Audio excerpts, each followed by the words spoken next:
रासायनिक अभिक्रिया को समीकरण के रूप में लिखते हैं तो उसका हानि क्या होगा, मतलब रासायनिक समीकरण की सीमाएं कौन कौन सी है। तो रासायनिक समीकरण का कुछ लाभ है तो कुछ हानि भी है। मतलब जब भी हम लोग कोई काम करते हैं तो उसका कुछ लाभ भी होता है और कुछ हानि भी होता है।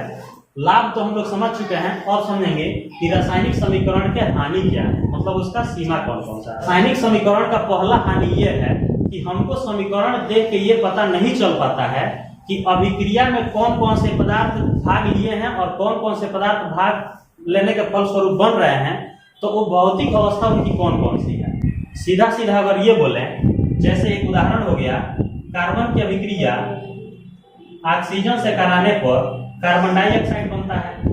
तो इस समीकरण को देख के हम लोग को ये पता नहीं चल पा रहा है कि इसमें कौन ठोस है, कौन द्रव है और कौन गैस है। आपको 9th क्लास में भी बता चुके हैं कि पदार्थ के 3 भौतिक अवस्था होते हैं, ठोस, द्रव और गैस। तो समीकरण देख के हम लोग नहीं पता कर सकते हैं कि कौन ठोस है, कौन द्रव है और कौन गैस है।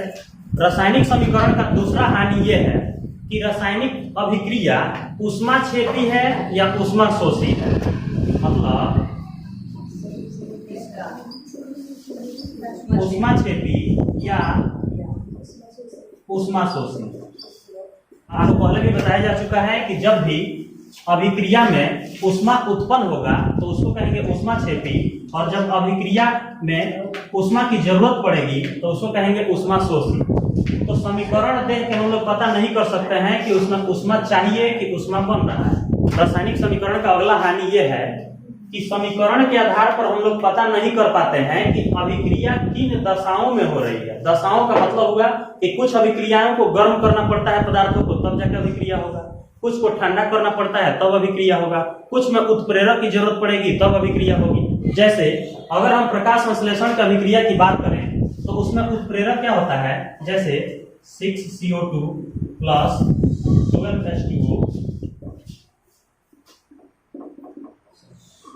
Sunlight, chlorophyll,